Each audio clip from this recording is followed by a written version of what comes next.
सोचने वाली बात है कि इकॉनमी आखिर चलती कैसे है। क्या ऐसा हो सकता है कि सिर्फ सामान बनाने से ही उसे खरीदने का पैसा भी अपने आप बन जाए? चलिए, आज इसी से जुड़े एक बहुत ही बुनियादी लेकिन ताकतवर आइडिया को समझते हैं। ये है से का बाजार नियम, यानी सेज लॉ ऑफ मार्केट। पूरी थ्योरी का सार बस इसी एक लाइन में है। आपूर्ति अपनी मांग खुद बनाती है। सुनने में कितना सिंपल लगता है ना? लेकिन इसके जो मतलब हैं वो काफी गहरे हैं। तो चलिए देखते हैं कि फ्रेंच अर्थशास्त्री जेबी से का इससे आखिर मतलब क्या था। तो चलिए इस आइडिया को बिल्कुल बेसिक लेवल पर समझने की कोशिश करते हैं।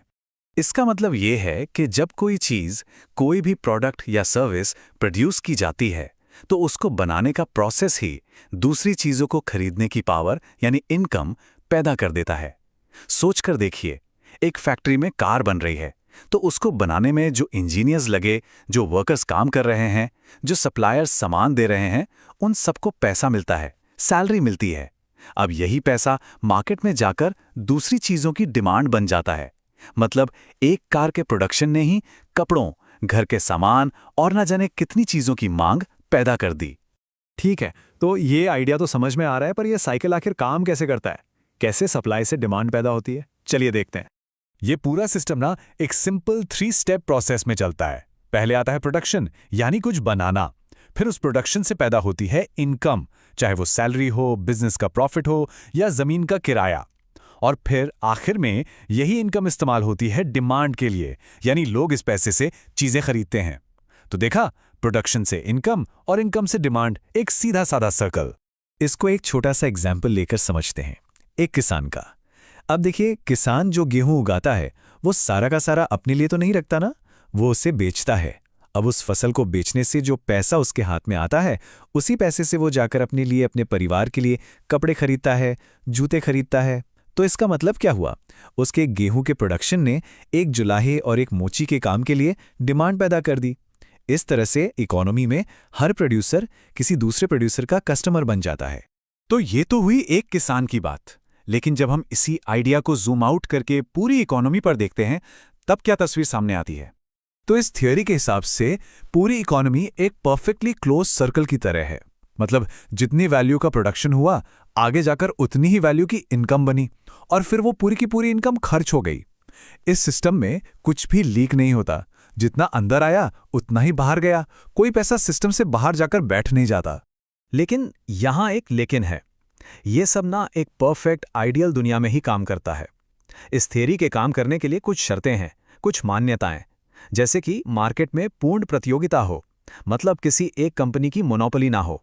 मजदूरी और कीमतें लचीली हों, यानी अगर डिमांड कम हो तो सैलरी और कीमतें फौरन नीचे आ जाएं।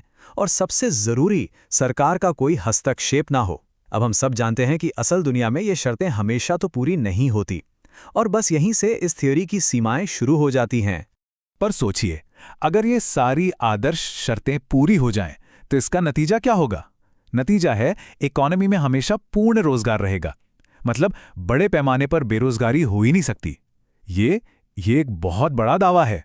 इसका मतलब ये निकलता है कि मंदी और बेरोजगारी जैसी चीजें स्वाभाविक नहीं हैं।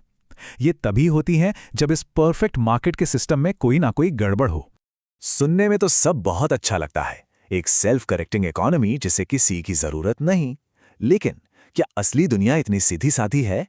क्या कभी ऐसा नहीं हो सकता कि फैक्ट्रियां सामान से भरी पड़ी हों, लेकिन मार्केट में कोई खरीदारी ना हो?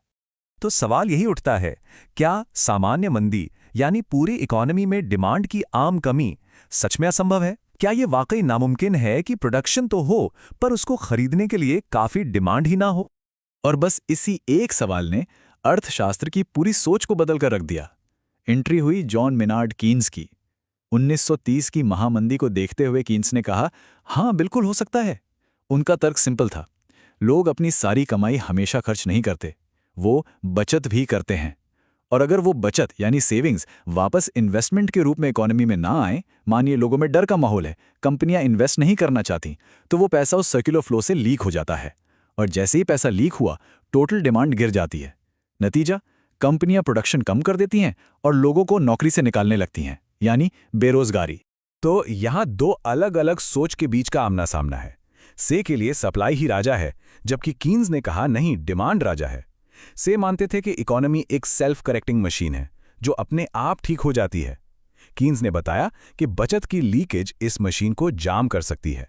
और सबसे बड़ा फर्क, से के लिए सामान्य बेरोजगारी एक ऐसी चीज थी जो हो ही नहीं सकती, जबकि कीन्स के लिए यह एक ऐसी सच्चाई थी जो बहुत लंबे समय तक चल सकती थी।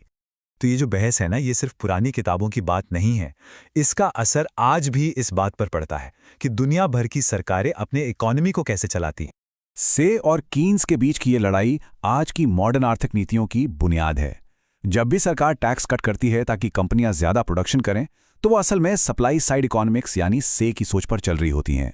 और इसके उलट, जब वो मंदी के टाइम पर लोगों के हाथ में सीधा पैसा देती है जिससे खर्च बढ़े और डिमांड उठे, तो वो कीन्स के रास्ते पर होती हैं।